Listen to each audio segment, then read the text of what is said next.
Hi friends, welcome back to day 2 of this 30-day series where I'm doing diary form videos, I'm calling them, to check in with you and just share what's coming up for me in real time, day-to-day increments.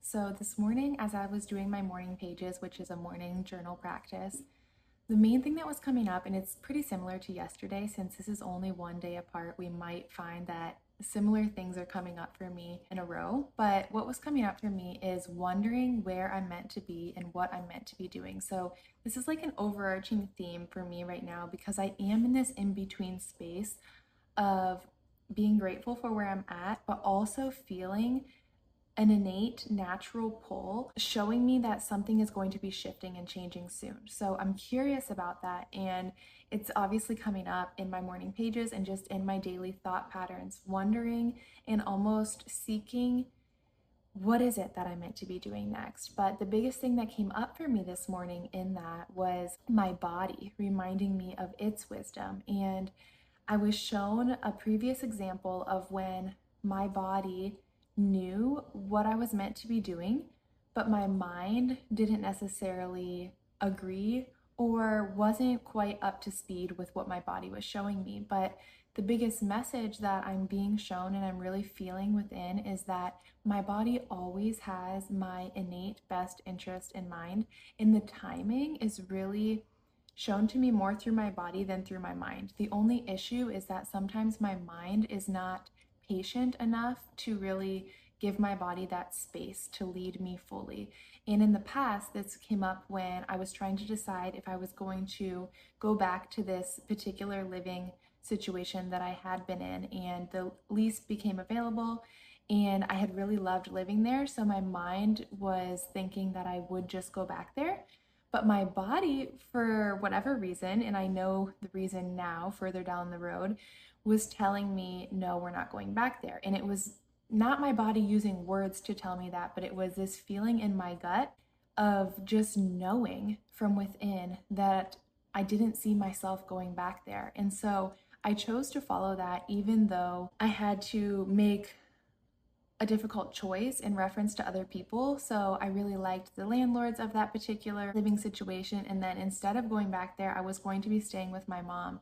And I felt a little bit guilty, wondering why would I choose to stay with my mom when this place that I loved is available again. But in my body, I just knew that this was meant to be. And so now fast forward a few months later, I can see that the reason is because I'm doing so much dog and house sitting, I will not be home barely at all. And if I was paying rent, it would be basically a waste because all of June, for example, I'm dog sitting. I'm at someone else's house. And so it doesn't make sense to pay that rent. But back then, my mind didn't know that. My mind didn't know that I was going to be having this situation where I wouldn't be utilizing the place. But I was shown that example this morning again because I'm asking, what am I meant to be doing? What am I meant to be doing?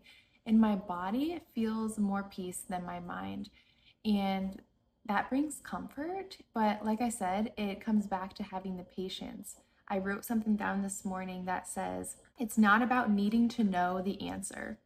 It's having the patience to listen to my body's wisdom, allowing it all to unfold in its own time. I can allow myself to radically hear what my body is communicating, even when it's not what I think I want. And I think that's an important point because sometimes we think we know what we want, but our body, our higher selves, spirit, God, has a bigger picture, a bigger lens of our life. And so if we're constantly trying to force what we think we want from our mind in each little daily moment, we might be getting further away from what is really in our highest and best interest. So that's what I'm sitting with right now, is the theme of what is my body telling me? And can I really get quiet enough and pause long enough to feel what my body is telling me, even if it's not necessarily what I want to feel, not necessarily what I want my body to be saying, but what is it saying?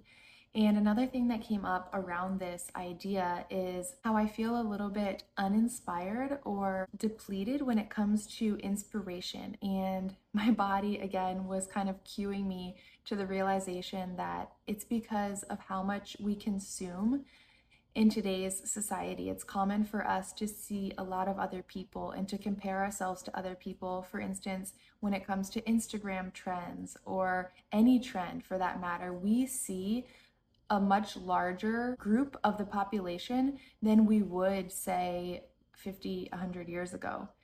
Even less than that, maybe 30, 40 years ago. We see so many people and everything that they're doing displayed in this online world that sometimes I'm finding for myself, at least this is what my body is cueing me to feel into, is am I overstimulated? Am I in dopamine overload, like dopamine addiction? And I know that that's a term floating around, and I'm not claiming that I have that. I don't really know.